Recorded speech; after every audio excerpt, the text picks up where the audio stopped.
Bonjour, je suis très content de vous retrouver pour cette nouvelle vidéo où on va parler aujourd'hui du guide du joueur pour les elfes. Alors les elfes, c'est vrai que c'est toujours un petit peu ces méga gros billes, infâmes, qui savent tout faire mieux que tout le monde. Et du coup, pourquoi pas leur donner plus d'options, hein, parce que tant qu'à faire, on n'est plus à ça près, et on va pas être déçus. On va pas être déçus parce que Chemical 7 nous donne avec donc le guide du joueur pour le haut elfe. Encore une fois, je suis pas un expert du monde de Warhammer.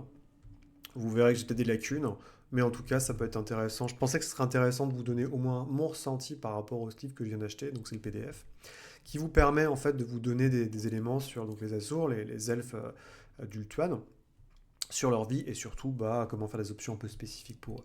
Donc c'est exactement comme le bouquin des nains, sauf que c'est consacré aux elfes, en particulier les hauts elfes. C'est un bouquin qui fait à peu près 120 pages, qui vaut 45 balles, plus la TVA. Donc c'est pas forcément donné si vous l'achetez en physique, mais bon, quand on aime, comme dirait l'autre, on ne compte pas.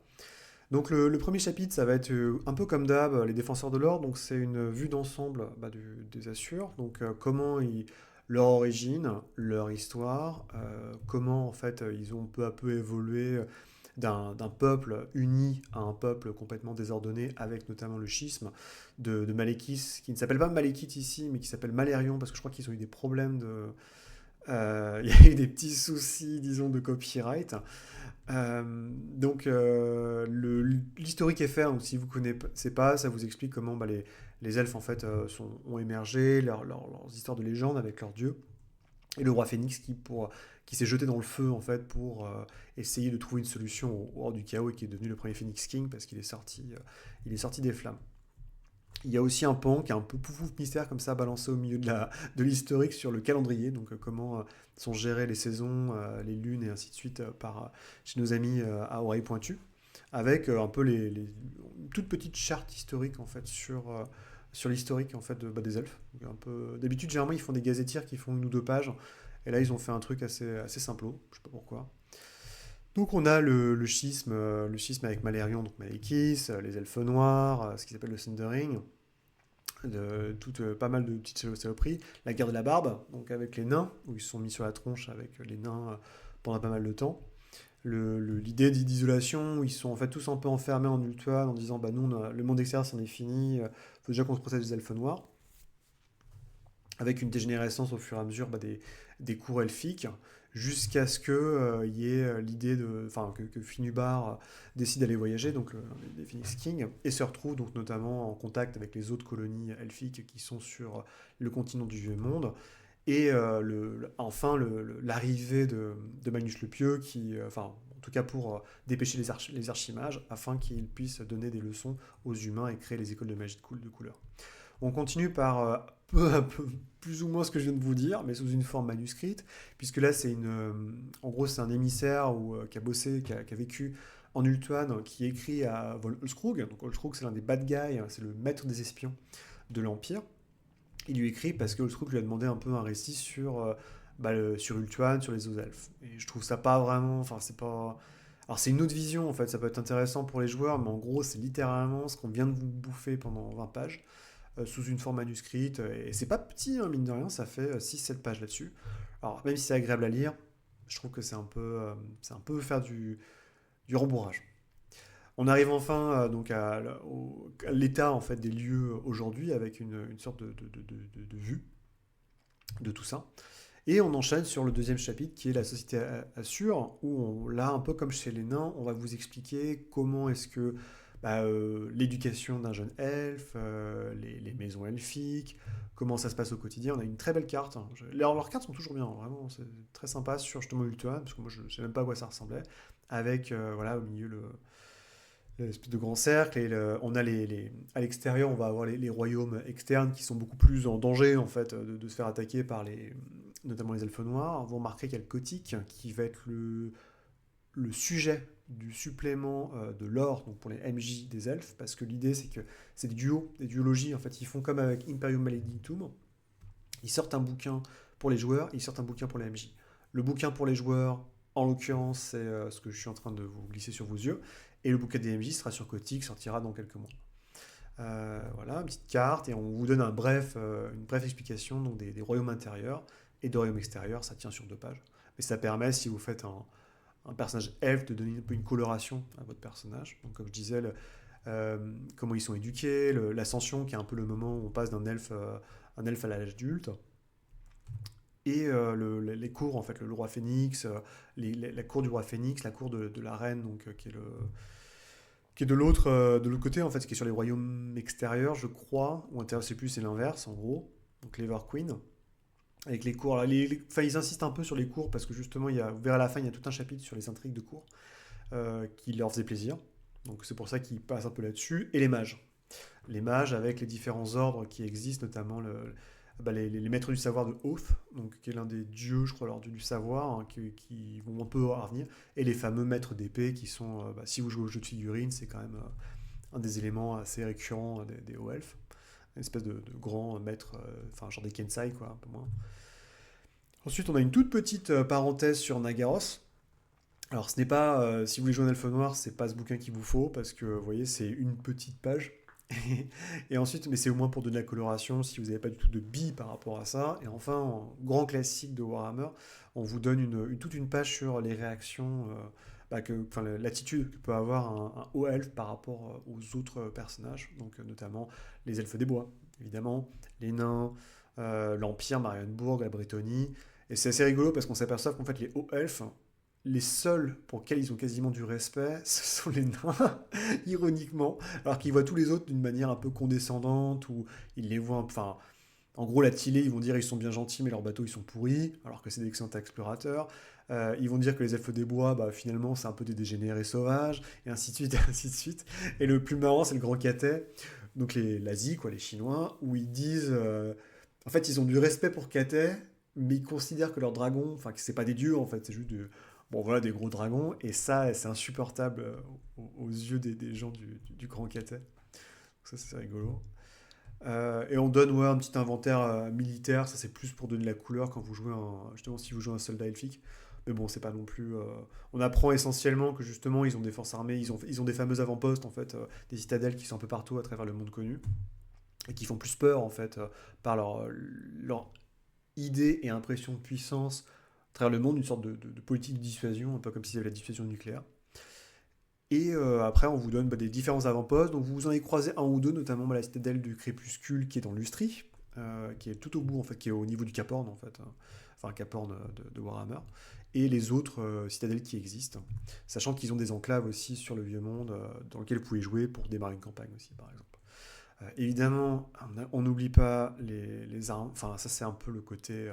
En gros, on commence à vous parler des marchés elfiques, puisque la grande idée des hauts elfes, c'est que c'est des marchands qui font plus ça parce qu'ils peuvent le faire, alors qu'ils pourraient jouer en autarcie, comme un moyen politique et diplomatique de créer des comptoirs, des relations. Ce qui est un peu glaçant quand on y pense, ça fait un peu penser à cet historique où c'est pareil, on avait cette nation qui mettait des comptoirs, et puis en fait, le but c'était d'aller un peu plus loin. Rien d'aussi néfaste ici. Mais clairement, en chapitre, c'est dans l'unique but de vous montrer après l'équipement et le matos spécial que vous pouvez acheter chez les elfes. Et bah voilà, effectivement, on va avoir tout est mieux, enfin tout leur staff est mieux, et on arrive sur des trucs un peu walou, du style les grandes épées de Hoth, donc pour les Blade Masters, pour les Sword Dancers, donc les danseurs, les danses lames, je sais pas comment ça s'appelle en français, qui coûtent 2000 couronnes. Parce que oui, en fait, les coûts, c'est pas exactement les mêmes non plus. Quand on dépasse la dague et le simple matos, on va arriver sur donc, des matériaux spéciaux, comme l'Itilmar, ou les armures dragons, qui sont des trucs absolument démentiels, mais qui sont censés être hyper rares, hyper recherchés, ou donner uniquement la plus grande noblesse. Et là, regardez les prix, hein, on est dans des milliers de couronnes à chaque fois. Alors par contre, c'est génial, hein, elles vous protègent de tout, elles sont à moitié indestructibles, enfin c'est que du bonheur. Il y a la peau de lion blanc aussi, parce que les lions blancs sont une sorte de... bon, c'est des armées spéciales, je crois que c'est des protecteurs en fait du roi Phénix. Donc au moins c'est pas très cher, ça vous coûte que 20 couronnes. Ce qui, quand on compare au casque au casque qui vaut 3000 couronnes, c'est pas si mal.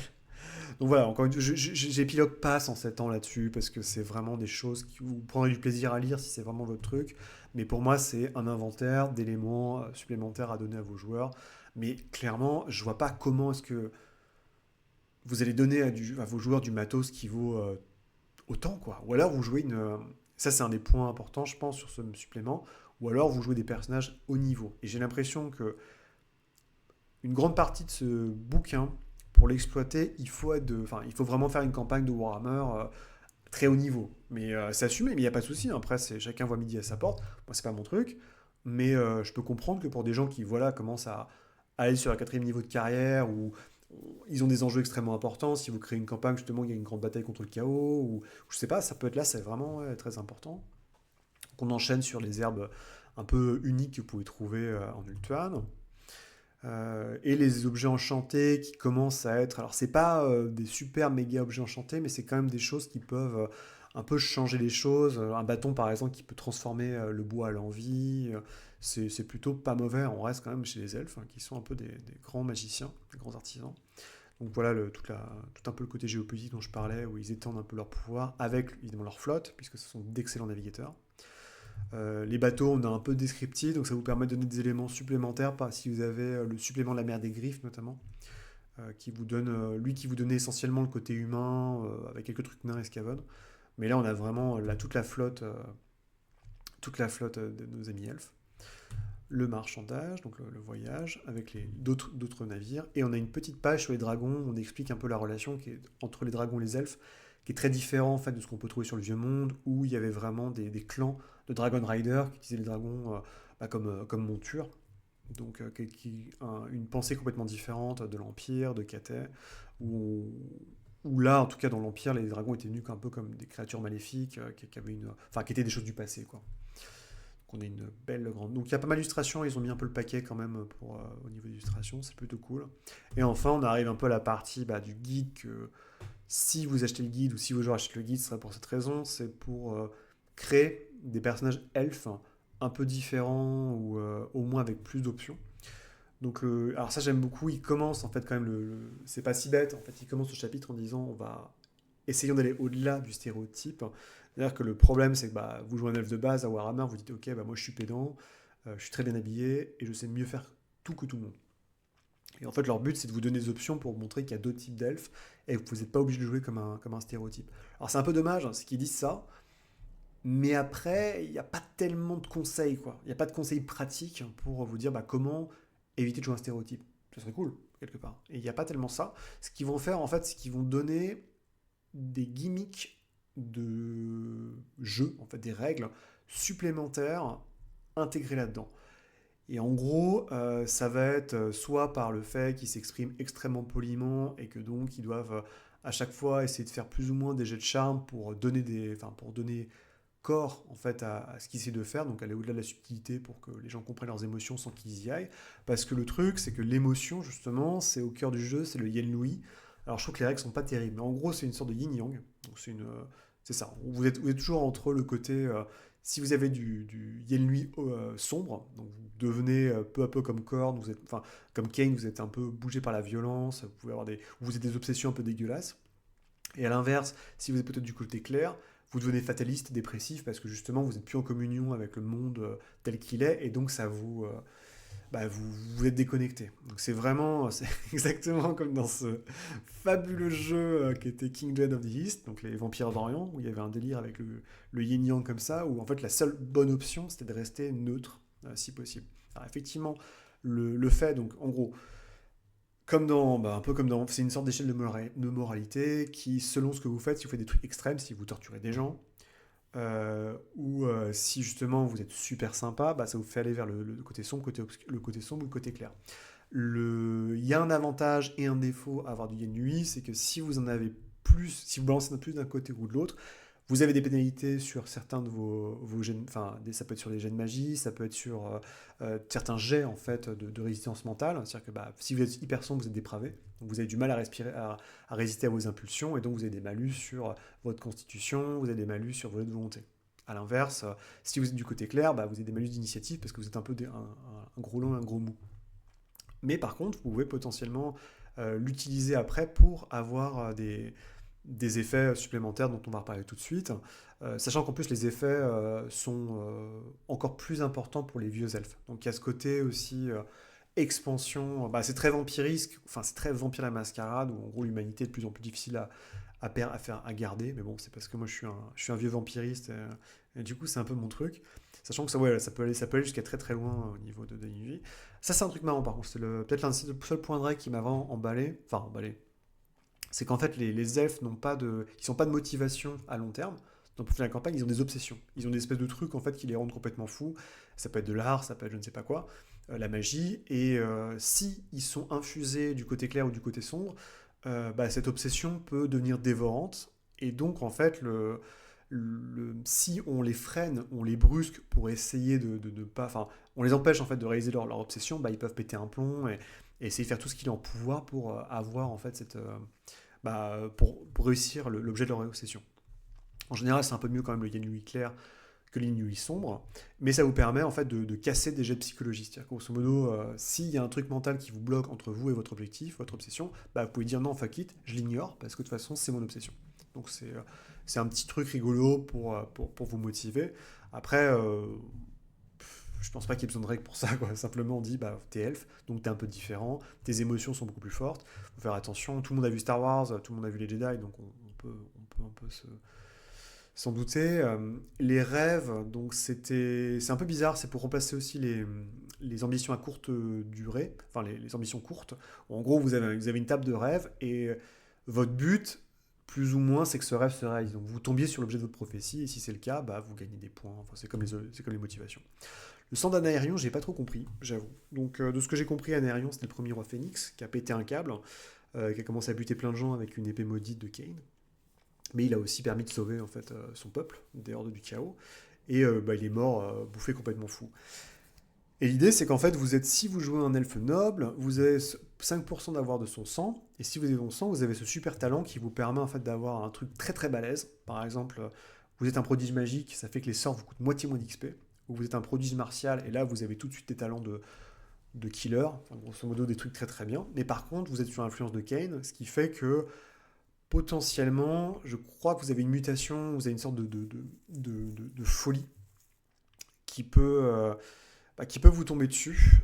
Et ça va. Enfin, c'est les trucs en fait qu'il y a dans le livre de base, quoi. Donc vous êtes un peu complètement fou de base. Il y a encore des règles supplémentaires. Comme je disais, c'est vraiment. Il y a vraiment cet aspect de dire bon, on met du matos. On met de l'équipement, on met de la magie, on va le voir tout de suite, qui sont plutôt pour des personnages très très haut niveau. Et là, on vous dit carrément écoutez, si ça vous intéresse pas de jouer des jeunes elfes ou de jouer des vieux elfes, voilà ce que je vous propose. Et on est exactement comme dans Vampire, je me rappellerai toujours, dans Elysium, qui était consacré à un bouquin sur les vieux vampires, où il disait si vous voulez jouer un elder, donc un aîné, il vous faut grosso modo ça, quoi. Il vous faut.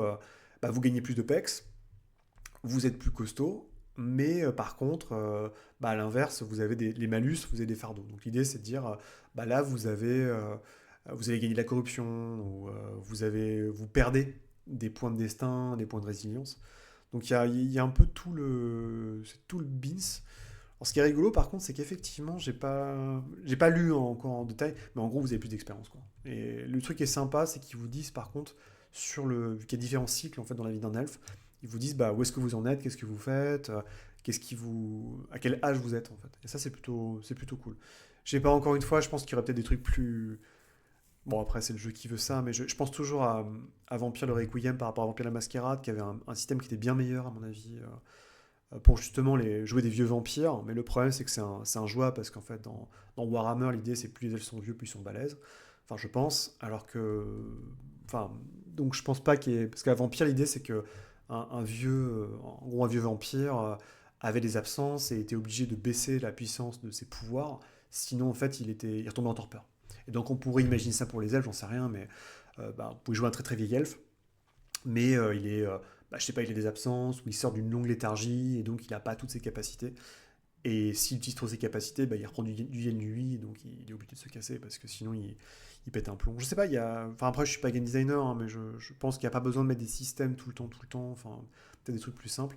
Alors là c'est vraiment, on arrive sur les backgrounds, donc vous savez quand vous créez un personnage, vous devez choisir généralement s'il est humain, si c'est un humain enfin si c'est un humain des villes, un humain des champs, un nain des montagnes ou un nain de l'Empire. Et là, c'est un peu pareil, on vous donne en fait des talents de base selon le royaume où vous avez grandi, simplement, avec les royaumes extérieurs et les royaumes intérieurs. Jouer un personnage, un Sea Elf, donc les Sea Elves, techniquement, c'est les gens, c'est les Assurs qui ont grandi dans des colonies. Donc en fait, ça peut être des comptoirs dans l'Empire ou sur d'autres continents. Ils sont pas très différents, concrètement, c'est juste une sous-ethnie pour aller vite.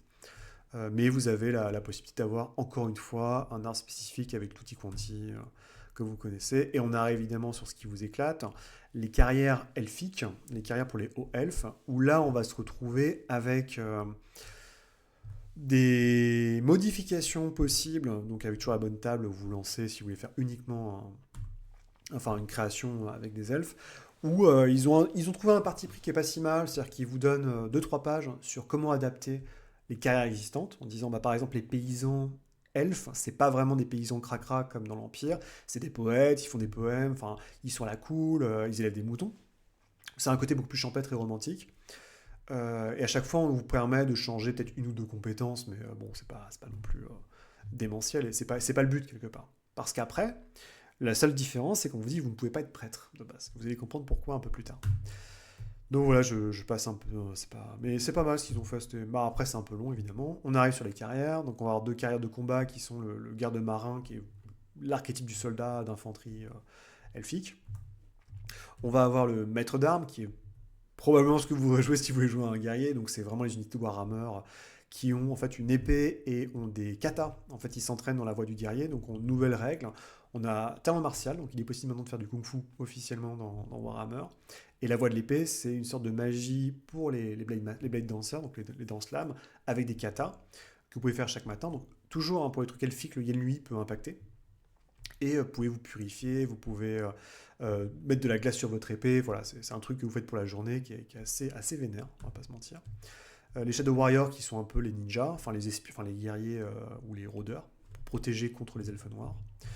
Merchant Adventurer, là j'étais un peu surpris parce que je me suis dit, je pense que les gars se sont dit, en fait, généralement, si je joue un elfe, je joue un marchand, comme dans le bouquin de base, mais c'est pas assez gros bill, donc on va créer une classe d'un marchand qui en plus sait se battre, donc voilà, c'est pourquoi pas, je vais pas contester, hein, mais c'est un truc. Ça m'a fait délirer, c'est l'aesthésiste, donc qui est en gros une sorte de Marie Kondo ou de Valérie Damido, Feng Shui, qui est là pour un peu mettre de l'ordre dans les maisons elfiques, aussi rapporter l'orientation du Yanlui dans les maisons. Enfin, c'est assez marrant, enfin, c'était complètement improbable, on va dire, et je trouve que le truc est assez génial. Enfin, moi, ça m'a fait délirer complètement. Et enfin, donc pas beaucoup de carrière, mais vous inquiétez pas, c'est pas fini. On arrive sur la haute magie, qui est le cœur du bouquin. On va découvrir enfin comment faire de la grosse magie de méga gros Bill. Donc pour rappel, la haute magie, c'est la magie des elfes, qui leur a été transmise, spoiler alerte, par nos amis donc les anciens en fait, qui étaient là avant. Et l'idée, c'est que cette magie, c'est vous contrôler tous les vents. Alors, vous savez, quand vous êtes humain, normalement, vous pouvez contrôler qu'un seul vent de magie, parce que si vous en contrôlez plus, il y a du dark qui va se mélanger, ou vous êtes une sorcière, enfin ça se finit pas bien en général. Et donc les elfes, ce qu'ils font, c'est qu'ils ont le temps d'étudier tous les vents de magie, et une fois qu'ils ont étudié tous les vents de magie, ils peuvent faire de la haute magie. Il y a aussi le fait que les hauts mages sont censés être bénis par la divinité de la magie, qui sont censés respecter cette divinité. Donc les mages sont plus ou moins aussi prêtres. Encore une fois, je ne connais pas tout, donc je dis peut-être des bêtises. Mais ça fait que quand vous voulez devenir magicien, c'est compliqué. Et ça peut être très très long. Et c'est pour ça que je parlais encore une fois du fait de jouer des personnages qui sont plus vieux. Et je pense que ça va dans ce sens-là, parce que sinon, par rapport à un humain qui va mourir dans sa deuxième carrière de soldat au bord d'une route, cul nu, empalé par des brigands, l'elfe, il faut quand même qu'il survive très très longtemps pour avoir tout ça. Pourquoi? Parce qu'en fait, donc pour la haute magie, il faut commencer une carrière de mage. Et la carrière de mage, c'est pas la carrière de. En fait, c'est une carrière de magicien, donc comme le sorcier dans le bouquin de base humain, mais qui a suffisamment de maîtrise de magie dans les vents pour commencer en fait à faire de la multimagie. En fait. Donc de la magie elfique, à savoir de la magie qui utilise la bébé haute magie, en gros, une magie qui mélange plusieurs vents.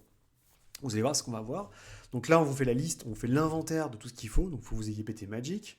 Donc vous allez lancer des petits sorts de polichinelle. Il faut que vous soyez apprenti magicien sur la carrière de mage. Ensuite, il faut que vous ayez 80 en volonté, que vous ayez 10 avancées de compétences sur tous les vents. Donc, voilà, déjà c'est pas mal. Et à ce moment-là, vous êtes enfin prêt pour monter sur le rang de mage pur. On va voir la carrière tout de suite. Donc il y a tous les sorts en fait qui existent, donc qu'on va vous montrer, sont des sorts de magie elfique qui mélangent plusieurs vents. Il y a une nouvelle, vous voyez pas forcément, Mais en bas de la description de chaque sort, il y a un truc winds, donc vent, on vous donne les vents. Généralement, c'est 2 vents ensemble, simplement. Et ça crée des effets assez rigolos, hein, je ne vais pas décrire, mais les trucs sont très colorés, très sympathiques. Et enfin, donc la compétence qui va bien avec, donc le Quaish, donc la haute magie qui mélange tous les vents. Là, ça commence à coûter cher, il faut apprendre les sorts. Et avec le talent qui va avec, Benedisha qui permet en fait, avec la bénédiction de l'Ever Queen, d'apprendre enfin la haute magie. Et après, on a le talent enfin en magie, donc ça commence à faire beaucoup.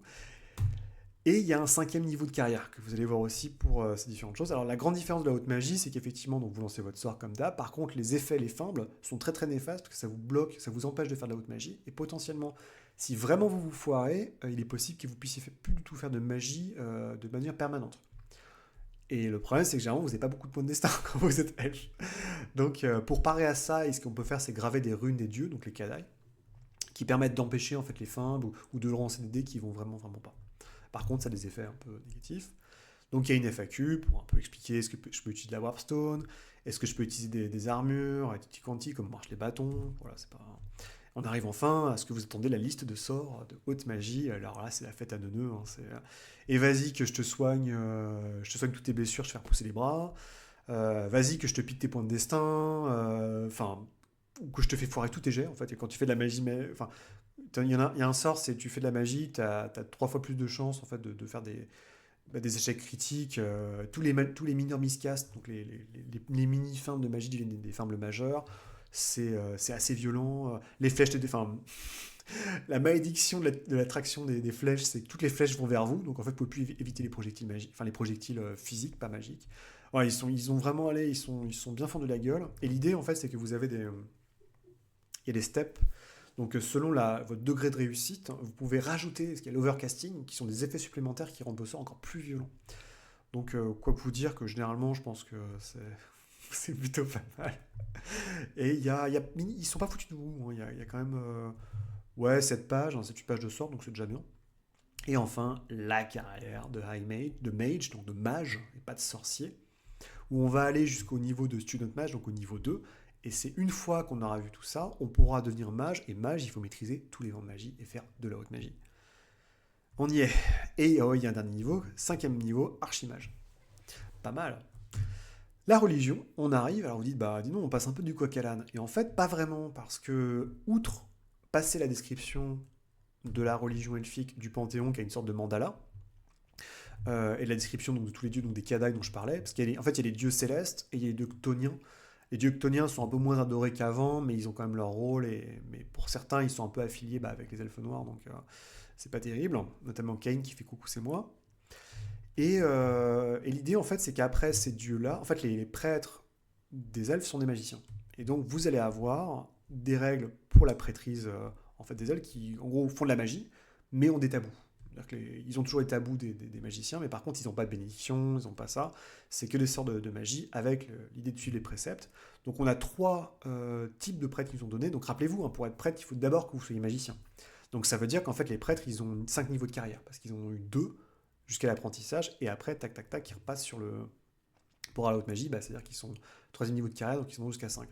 On commence par Vol, donc qui est la forge, c'est un peu l'équivalent des forgeurs de runes nains, qui sont un peu démentiels, ils peuvent créer des artefacts de fou, et ils ont une magie spécialisée, donc ils ont des sorts de haute magie spécialisés par rapport à ça. Et ils ont un truc un peu fou, c'est que le principe de la haute magie pour la divinité, c'est que vous devez faire un sacrifice. Donc par exemple, les, les prêtres du savoir, en fait, eux doivent sacrifier du temps de la recherche, simplement.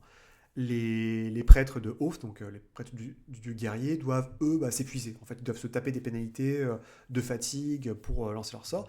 Et le vol, donc ce qu'ils ont, c'est qu'eux, ils doivent devenir aveugles. D'où le petit bandeau sur le monsieur. Alors vous inquiétez pas, par contre, la vue, on la récupère. Parce qu'en fait, si vous devenez, je crois, grand prêtre, techniquement, vous récupérez votre vue. Mais voilà, c'est assez délirant, ça va assez loin, et j'ai trouvé ça assez intéressant. Après, moi, je suis plus religion, je préfère les prêtres que les magiciens en général dans les délires de jeux de rôle, donc c'est sûr que ça m'a plus happé. Mais encore une fois, on est sur du très très très très haut niveau, hein, pas se mentir. Donc, pardon, c'est le Stormweaver, donc le Seigneur des Tempêtes, c'est lui qui génère de la fatigue. Donc mais par contre, il peut invoquer des tempêtes. Enfin, à côté Manant, t'as un peu envie de pleurer quoi, quand t'es près de Manant. Et les derniers, donc c'est les maîtres de savoir de Home, dont je parlais tout à l'heure, qui eux doivent faire des recherches en fait pour pouvoir lancer leur sort. Sacrifier en fait des recherches. Donc ça va, c'est pas non plus trop mal. Tout évidemment, toute leur sorcellerie repose sur les inscriptions, le contrôle de la mémoire, carrément, voilà, ils peuvent forger des âmes, c'est assez puissant, hein, comme d'habitude. Et on a une petite page quand même sur les cultes du plaisir, donc les côtés un peu dégénérés présents chez les Asurs et aussi chez les Elfes Noirs. Et les cultes de Cain, qui est vaguement mentionné, encore une fois, ils se mouillent pas trop, hein, je pense qu'ils vont garder un petit peu tout, évidemment, pour éventuellement peut-être un bouquin sur les Elfes Noirs, je sais pas. On verra ça. Et on finit sur le chapitre qui, moi, m'a pas trop emballé non plus, sur les intrigues. Donc, en gros, l'idée, c'est que vous vous rappelez, entre les aventures, vous pouvez avoir une endeavor. Une endeavor, c'est votre petite quête, je sais pas, pour vous faire de l'argent, pour bosser vos katas, pour monter un cambriolage, j'en sais rien, pour avoir un effet bénéfique entre vos scénarios. Et l'idée, c'est que les elfes ont un truc supplémentaire, c'est les intrigues, qui sont, comme leur nom l'indique, l'idée de manipuler, de vouloir quelque chose de quelqu'un en le manipulant. Donc c'est un peu comme les voleurs, vous allez trouver une proie, comment la faire chanter, par quels moyens, et si vos jets d'intrigue marchent, à ce moment-là, vous avez une sorte de carte à jouer pour récupérer l'information ou récupérer je sais pas, la ressource, ça peut être des sous, ça peut être un objet dont vous avez besoin. Et cette intrigue peut rester encore et encore jusqu'à la prochaine pause en fait, de l'histoire. J'ai pas, je suis un peu dubitatif, voire très dubitatif, je vois pas vraiment l'intérêt, je vais être très honnête. Moi, je ferais juste un jet et puis roule ma poule. Là, vous avez quand même 6 pages de table. C'est autant sur un braquage ou sur un truc de voleur, c'est rigolo. Autant sur de l'intrigue. Et puis surtout, ça peut pas concerner tout le monde, quoi. C'est-à-dire que c'est vraiment vous qui le faites de votre côté. Si vous êtes dans un enclave elfique, si vous êtes un elfe ou si vous êtes Ultuan, et encore, donc ça veut dire qu'il faut concevoir derrière le scénario ou la campagne qui vous emmène jusqu'à là-bas. Parce que l'essentiel des scénarios qui ont été donnés dans les livres et les suppléments de scénarios, c'est pour jouer des vampires. Donc bon, je vois pas trop. Je sais pas, chacun va me dire ça porte encore une fois, mais c'est un peu. Comment dire. Je pense, pour moi, c'est le premier. Ouais, allez, on va dire. Mis à part les archives que je trouve pas terribles, enfin personnellement, qui sont un peu des melting pot, c'est le premier supplément que je peux pas vous conseiller d'acheter. Pourquoi? Parce que c'est pas essentiel. C'est rigolo pour les carrières, mais encore une fois, avec l'échelle de pouvoir telle qu'elle est mise en place dans Warhammer 4ème édition, à savoir que même à la fin de la campagne impériale, d'accord, vous finissez peut-être 4ème niveau de carrière, mais essentiellement, vous n'allez pas avoir des mecs qui vont faire de la haute magie. Ça va pas se faire comme ça. Vous n'allez pas aller faire des intrigues en Ultuan. Je ne pense pas, alors à moins, encore une fois, et c'est tout à votre honneur, que vous avez créé une campagne ou un scénario qui va dans ce sens, à ce moment-là, c'est génial. Mais je trouve que ce livre, par rapport au contenu donné dans la gamme jusqu'ici, n'a pas trop lieu d'être, à part pour donner des options supplémentaires à vos joueurs, ce qui est le but, hein, évidemment. Vous allez me dire, mais je trouve que les échelles de puissance sont telles que c'est pas avec un groupe humain que vous allez jouer ça, quoi. Ou alors vous jouez que des elfes. Mais j'ai pas. Encore une fois, j'ai pas été transcendé. Je crois qu'on arrive. Enfin, pour moi, hein, j'arrive un peu à la limite du on va refaire un supplément, on va te redonner des options pour refaire des bonhommes. Pour moi, c'est pas très pertinent. Ou alors, faites-moi un truc complètement différent, quoi. Parlez-moi des elfes noirs, parlez-moi de l'Arabie, parlez-moi de choses qui justement n'ont pas été trop cartographiées par Warhammer jusqu'ici, pourquoi pas. Mais il est vrai que moi, j'ai très hâte de voir. Alors, il y a Marienbourg qui arrive, ça c'est cool, parce que moi, j'ai pas envie de dépenser 200 balles pour acheter le bouquin original. Ça, c'est bien. Mais je trouve qu'il pourrait essayer de nous refaire des scénarios ou faire des choses un petit peu différentes, parce que jusqu'ici, les scénarios, essentiellement, c'est des redites de la V3, ou de la V1, ou de la V2, et j'aimerais bien, encore comme tout le monde, hein, que tous les éléments qu'on a là, sur la mer des Griffes, Lustria, Salzon Moon même, hein, soient exploités un peu dans les bouquins, et qu'on n'ait pas encore voilà, une sorte de best-of qui va se passer avec Burst Strike. Je trouve ça un peu dommage. Donc ça m'embête un peu de finir sur cette note qui est pas hyper positive. Enfin, après, si je l'ai acheté, vous l'avez pas acheté, donc tant mieux pour vous. Mais c'est un peu bizarre, sachant qu'en plus, donc, comme vous le savez, le vieux monde, il y a un jeu de rôle sur le vieux monde qui est en train d'être créé, qui commence à pointer son bout de son nez parce qu'ils ont mis des illustrations, ils commencent à faire des interviews, le tour des popotes, sauf moi, évidemment. Non, mais ils font le tour des popotes, des journalistes, etc., pour en parler, donc on sait que ça va débarquer dans pas longtemps du tout. Et que beaucoup, enfin moi je suis très dubitatif parce que je me dis que bon bah ok, qu'est-ce qui change vraiment à l'époque de Trois Empereurs? Ok, le style est un peu différent, mais est-ce qu'il n'y a pas moyen de faire des suppléments qui peuvent être utilisés pour les deux Warhammer? Enfin, je sais pas, ça me paraît un peu risible. Et en fait, ils vont faire la même chose avec Warhammer 40 000. Alors qu'ils ont déjà deux jeux Warhammer 40 000, donc Wrath and Glory qui est plus le côté actiony, baston, qui est très bien, hein, je veux dire, c'est cool, et qui était un engagement que Chemical 7 avait eu avant, c'est-à-dire qu'ils étaient obligés de le publier. Et après, le jeu se vend plutôt bien. Et ils ont Imperium Maledictum, qui est littéralement Dark Heresy 3.0, quoi. Où on joue des agents pour des puissants. Enfin, on joue des agents pour des puissants mécènes de l'Empire. Et les bouquins sont très très bien faits. Il paraît que le scénario d'introduction est très très bien.